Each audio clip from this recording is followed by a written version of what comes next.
22শে জুলাই রাষ্ট্রীয় অতিথি ভবন যমুনায় প্রধান উপদেষ্টা ডক্টর মোহাম্মদ ইউনূসের আমন্ত্রণে বা আহ্বানে একটি জরুরি বৈঠক অনুষ্ঠিত হয়।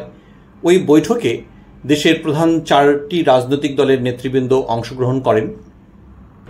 যে সকল গুরুত্বপূর্ণ রাজনৈতিক ব্যক্তিত্ব বৈঠকটিতে অংশগ্রহণ করেছিলেন বা যোগদান করেছিলেন তাদের মধ্যে বিএনপির মহাসচিব মির্জা ফখরুল ইসলাম আলমগীর ও স্থায়ী কমিটির সদস্য আমির খসরু মাহমুদ চৌধুরী, জাতীয় নাগরিক পার্টি বা এনসিপির আহ্বায়ক নাহিদ ইসলাম ও সদস্য সচিব আক্তার হোসেন এবং জামায়াত ইসলাম বাংলাদেশ নায়েবে আমির আবদুল্লাহ মোহাম্মদ তাহের ও সহকারী সেক্রেটারি জেনারেল হামিদুর রহমান আজাদ এবং ইসলামী আন্দোলন বাংলাদেশের প্রেসিডিয়াম সদস্য আশরাফ আলী আকন ও মহাসচিব গাজী আতাউর রহমান।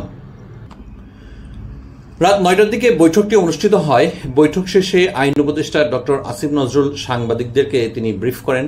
তিনি বলেন, অত্যন্ত সৌহার্দ্যপূর্ণ পরিবেশে বৈঠকটি অনুষ্ঠিত হয়েছে এবং বৈঠকে যে বিষয়টি গুরুত্ব পেয়েছে সেটি হল স্বৈরাচার বা ফ্যাসিস্ট প্রশ্নের সব দলগুলো একত্র ছিল এবং তাদের মধ্যে ঐক্যের কোনো রকম ফাটল ধরেনি। প্রধান উপদেষ্টা বলেন যে সবার মধ্যে যে ঐক্য আছে সেটা আরও দৃশ্যমান হতে হবে।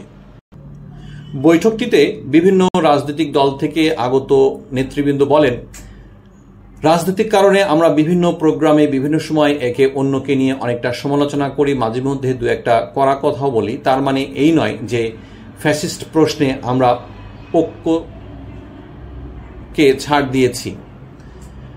মূলত এগুলো আমাদের বলতে হবে যা রাজনৈতিক শিষ্টাচারের মধ্যেও পড়ে। বিএনপির মহাসচিব মির্জা ফখরুল ইসলাম আলমগীর জোর দিয়ে বলেন, অন্যান্য সকল বিষয়গুলো যেরকম অনেক গুরুত্ব সহকারে এবং জোর দিয়ে এগিয়ে যাচ্ছে, ঠিক একই সাথে নির্বাচনের প্রক্রিয়াটাও আমাদেরকে জোর দিয়ে এগিয়ে নিতে হবে। শুধু শ্রোতা, এই ধরনের নিউজ নিয়মিত পেতে আমাদের চ্যানেলটি এখনই সাবস্ক্রাইব করুন, যাতে করে আমরা আরও উৎসাহিত হই এবং অনুপ্রাণিত হই। ধন্যবাদ।